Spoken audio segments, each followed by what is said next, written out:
À l'époque, c'était par le docteur Dugas que ça a commencé.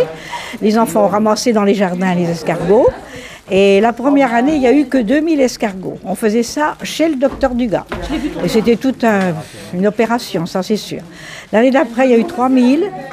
Et après, ça a toujours continué, 5000, et 10 000, 20 000. Et maintenant, il y en a 30 000, voyez-vous.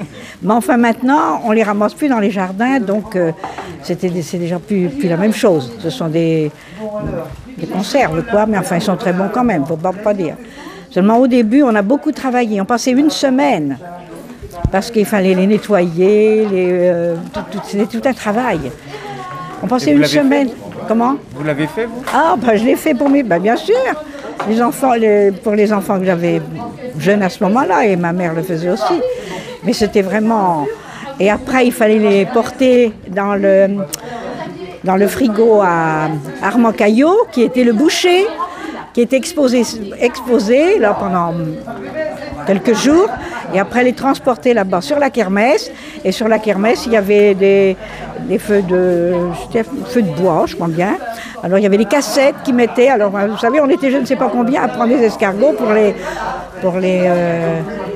les donner aux gens qui étaient à l'affût. Et la première année, on a vendu du pain avec du beurre d'escargot. C'est important ça, les 2 premières années, parce qu'il n'y en avait pas assez.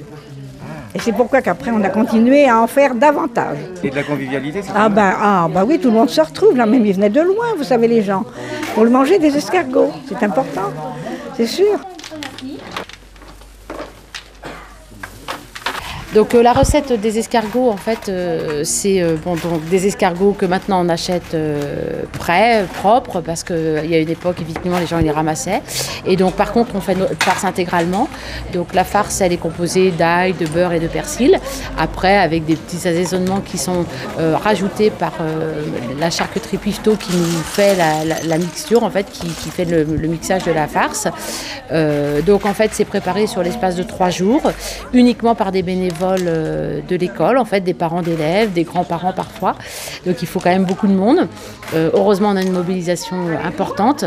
Donc les escargots après sont vendus à l'occasion de notre kermesse de l'école Notre-Dame à Aigrefeuille, sachant que c'est bien sûr pour financer après tous les investissements tout au long pour les bâtiments de l'école, le matériel, donc voilà, les achats multiples et variés qu'il y a besoin pour une école.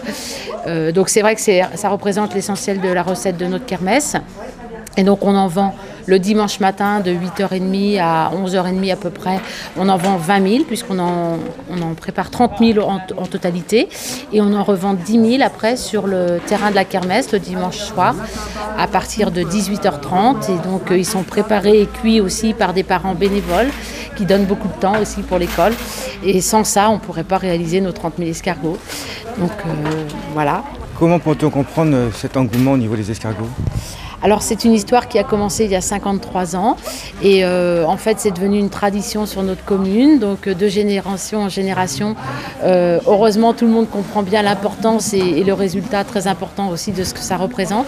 Donc on n'a pas trop de mal à motiver les gens pour cette spécialité sur le secteur parce que je pense qu'on est les seuls à le faire et puis il faut absolument que ça perdure le plus longtemps possible parce que c'est vraiment la spécialité d'Aigrefeuille. C'est la fête de l'école mais c'est aussi la fête de la commune depuis des années. Donc je pense que de génération en génération, tout le monde est bien conscient de ça et on a envie que cette tradition reste sur la commune d'Aigrefeuille. Entrée à l'océarium du Croisic. Attention, il ne faut pas les perdre en route. Hein.